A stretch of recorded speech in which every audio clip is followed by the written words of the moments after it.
rester compétitif, second grand sujet, sur quoi doivent investir les écosystèmes territoriaux Auvergne-Rhône-Alpes, justement? Quelles seraient, selon vous, là où, allez, disons, 2 priorités sur lesquelles se focaliser? Monsieur Laflèche, vous voulez commencer? Moi, je privilégierais, au niveau de la région, c'est tout ce qui est formation. Je pense qu'on a un certain nombre de points communs, quelles que soient les entreprises. Hein. Et puis, le second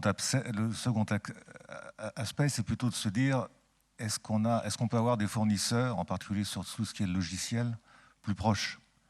Je pense qu'il y a un aspect de proximité qui est très intéressant pour des compagnies comme SEB. Voilà. De pouvoir avoir le service, qu'on ne peut pas tout faire nous-mêmes, le service proche de chez nous. Voilà. Alors, quand je dis proche de chez nous, c'est un peu partout aussi. Il n'y a pas qu'en France, bien entendu. On a le même point en Chine, bien entendu. Voilà. Monsieur Demestre. 2 aspects peut-être, faire des essais, des prototypes et des challenges. Je suis assez content qu'à Saint-Étienne, on a un projet commun avec les mines de Saint-Étienne. C'est un projet d'avenir. Donc là aussi sur la fabrication additive. Donc faire des expérimentations, se lancer dans un certain nombre de... Encore une fois, la digitalisation est un outil extraordinaire de reshoring, c'est-à-dire éviter de fabriquer des produits de masse ailleurs, donc de refaire venir l'industrie là où on a la plus grande compétence, parce qu'on a plus de compétences. J'étais 10 ans en Chine, je peux vous dire, pour trouver des bons automaticiens, il faut les chercher. Donc vous avez vraiment des compétences qui sont en Europe, donc il faut pouvoir utiliser ce potentiel, donc ça passe par de la formation, mais on part avec une longueur d'avance. Donc les tests, faire ce que la région se lance dans un certain nombre de projets, il y a des opportunités à prendre, il ne faut pas avoir peur du risque, il faut avoir de l'audace, il faut pouvoir prendre effectivement là aussi ces éléments. Le deuxième point sur lequel je voudrais insister, c'est qu'il y a un projet qui s'appelle Alliance du futur, qui permet, qu'il y a des outils qui ont été mis en place de financement, qui sont par la région, des outils qui existent, et on cherche, actuellement il y a 2000 projets qui sont éligibles à cette Alliance du futur. Et là encore, je partage tout à fait l'avis qui a été donné à l'instant par Seb, c'est-à-dire qu'il faut inciter pour que les PME, les ETI investissent dans ces outils numériques, qu'elles fassent elles-mêmes leur learning curve, si vous voyez, de telle manière qu'elles prennent, à partir de réinventent leur propre machine, puissent s'approprier ces logiciels, parce que là encore, on a un potentiel qui est gigantesque, de telle manière à pouvoir avancer. Donc, encore une fois, ces 2 aspects-là, pour moi, sont critiques, parce que c'est ça qui déterminera l'aspect, je dirais, succès d'une région et d'un territoire, s'il y a un bon équilibre et logique de filière. Merci. Monsieur Richard. Moi, je pense que c'est important que les territoires fassent vraiment des choix de filière pour vraiment aller jusqu'au bout d'une logique de filière et arriver à avoir des vrais écosystèmes puissants sur une filière donnée. Donc on l'a vu dans les présentations des régions, donc, notamment en Lombardie, on avait le mot de cluster. Je pense qu'il y a un vrai intérêt à ce que les territoires, au lieu de disperser quelque part leurs moyens et leurs forces qui sont limitées, de faire des choix de filière dans la durée, mais je dirais sur tout l'écosystème. Donc ça peut être la formation, ça peut être la recherche, ça va être ensuite le tissu de société. Et je pense que ça va ensuite attirer des acteurs par rapport à cette filière ou à ce domaine d'excellence. Donc ça serait une première chose. La deuxième chose, je pense qu'il est vraiment intéressant d'encourager toutes les initiatives de croissance et d'innovation. Ça peut être des incubateurs, ça peut être des plateformes d'innovation, les Fab Labs. Il y en a dans la région lyonnaise. Je pense par exemple à une plateforme comme Axel One avec laquelle on travaille. Pôle de compétitivité, l'appel des 30 aussi, qui est un appel à projet dans la chimie et l'environnement en région lyonnaise. Ça, c'est vraiment des initiatives qu'il faut poursuivre pour, je dirais, créer de la vitalité et avoir des nouveaux projets d'innovation. Monsieur Ferrero. Oui, pour rebondir sur ce dernier point, je pense qu'en particulier sur ces technologies innovantes, décalées, c'est vraiment important de prendre en compte un paramètre non négligeable, c'est que ça reste aujourd'hui encore des technologies qui sont très capitalistiques, qui en termes d'accessibilité restent aujourd'hui, si je peux dire, s'il n'y a pas cette collaboration que l'on peut faire au travers des pouvoirs publics nationaux, des collaborations avec les entités régionales. Et là, je vais prendre notre casquette de grand groupe pour catalyser justement la mise en place alors de clusters, on les appelle un petit peu comme on veut, de Fab Lab, de plateformes technologiques. Mais le mot important, je pense, derrière, restez avec nous, c'est la notion ouverte. Je pense que la notion ouverte, elle est clé. Et là, on a tous un rôle à jouer entre les acteurs nationaux, régionaux et industriels, de donner accès à la petite PME, à l'ETI, qui, si on n'a pas ce type d'outils-là, ne pourront, je dirais, pas avoir accès à une technologie qui, clairement pour eux, peuvent leur donner, dans leur domaine, une compétitivité incontournable. Donc ça, je pense que c'est vraiment le cœur, si je peux dire, et sur lequel mon collègue de Siemens a dit qu'on essayait de jouer un rôle clé au travers de collaborations, là aussi, avec des industriels et des académiques, avec les mines de Saint-Étienne, avec le CETIM, avec le CEA, pour justement essayer d'avoir des plateformes ouvertes, accessibles à toutes ces entités, quelle que soit leur taille. Et il ne faut pas oublier qu'au-delà du côté capitalistique de la technologie ou les technologies de l'usine du futur, la loi d'échelle est clé. Vous avez cité tout à l'heure les 40 machines de fabrication additive, on ne dira pas le prix. Si par contre il y a une mutualisation entre des ressources de l'État, de la région et des industriels, on a également une compétitivité pour chacun d'entre nous qui est améliorée par rapport au cas où on traiterait toutes ces problématiques de façon individuelle.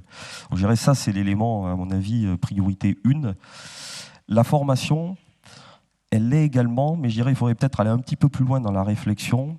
Et moi, je vois dans la partie formation de bien différencier la formation sur le long terme, c'est-à-dire de bien mettre dans des modules de formation supplémentaires, dans des filières de formation qui vont être plutôt orientées vers ces nouvelles technologies, donc pour nos futurs étudiants, mais également de voir une opportunité pour des personnes qui sont déjà en poste dans des industries qui peuvent être difficiles.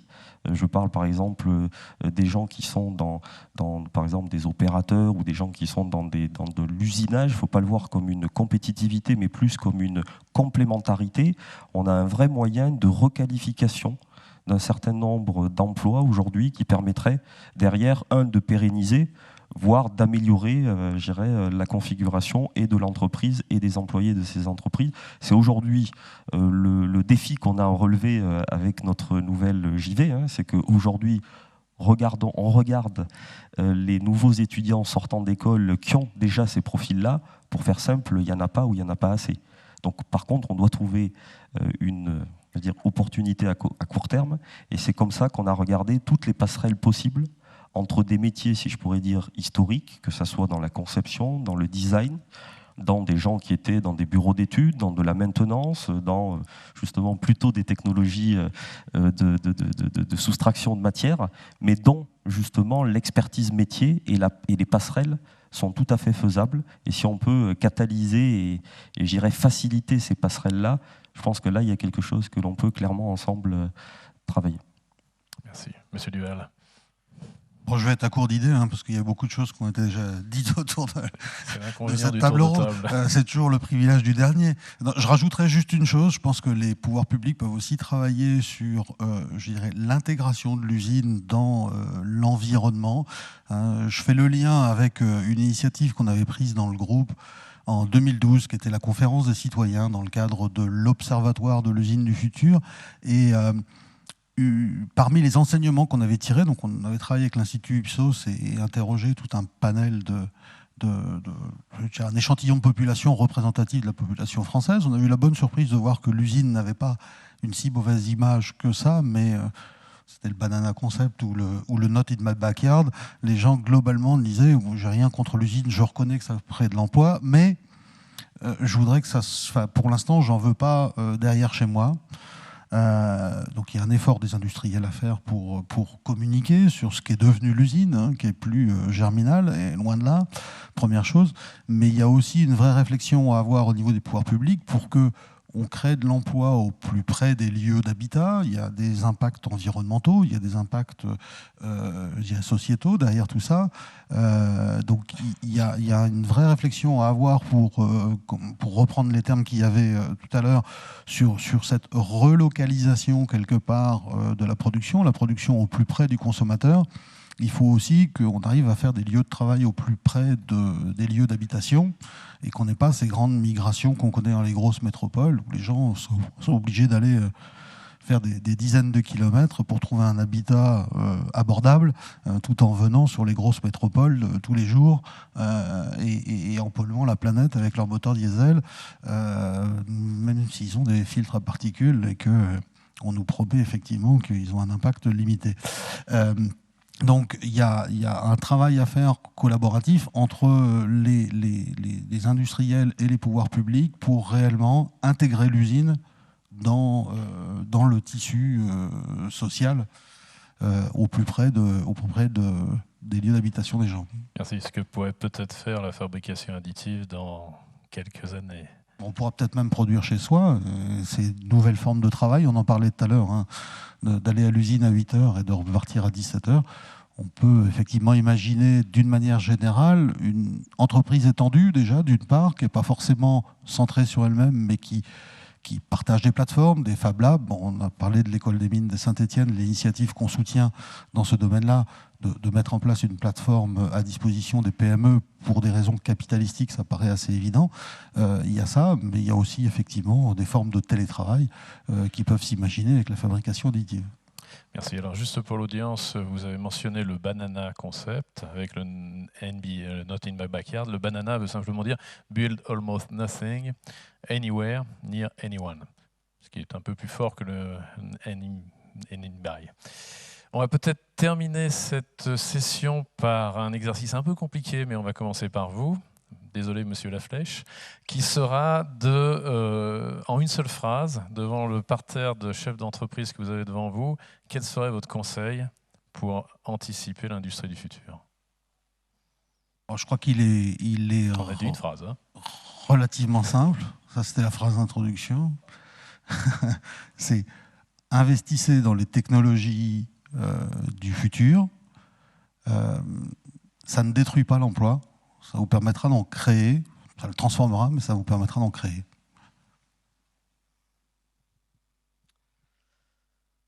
Alors ça a été dit ce matin, je pense qu'il ne faut pas opposer robot à personne. Il faut vraiment saisir les opportunités, voir ces technologies-là en effet comme une opportunité et pas comme une menace. Et derrière, j'irais à nous, au sens grand industriel, de jouer notre rôle de partenaire bienveillant, tout en vous garantissant dans ces partenariats que vous puissiez avoir notre support et que vous puissiez retrouver votre retour sur investissement dans cette prise de risque et cette prise d'opportunité. Alors c'était plus une phrase balsacienne qu'une phrase réduite. Monsieur Richard. Moi, le conseil que je donnerais, je pense que c'est de s'investir personnellement et de s'exposer à la problématique. Ça veut dire quoi? Ça veut dire que des applications numériques dont on parle partout dans les médias, c'est d'en être utilisateur, c'est de sortir de son entreprise, d'aller rencontrer des gens qui font des choses, d'aller voir des plateformes collaboratives. En fait, c'est de vivre en fait cette transformation. Je pense que c'est la meilleure manière ensuite pour arriver à avoir les bonnes idées pour son entreprise. Pour moi, c'est simple, c'est investir et former, ça a été dit, et choisir aussi des chaînes logistiques, enfin le software et des logiques qui soient ouverts, agiles et pérennes. Donc quand il faut investir sur la durée, il faut que ce soit ouvert, il faut que ce soit évolutif. Donc pour ça, ne vous trompez pas, choisissez le bon partenaire. Merci. Monsieur Laflèche. Je crois que le principal point, c'est de savoir faire des choix. Parce que l'offre est énorme, on l'a vu ce matin. Donc il faut faire des choix en fonction des priorités de l'entreprise et des objectifs long terme. Et pour ça, il ne faut pas hésiter à faire du benchmark, aller visiter d'autres entreprises. C'est le point essentiel. Échanger, quelle que soit la taille. Voilà. Open idée. Merci beaucoup. Je pense qu'on peut les applaudir. C'était notre dernière session.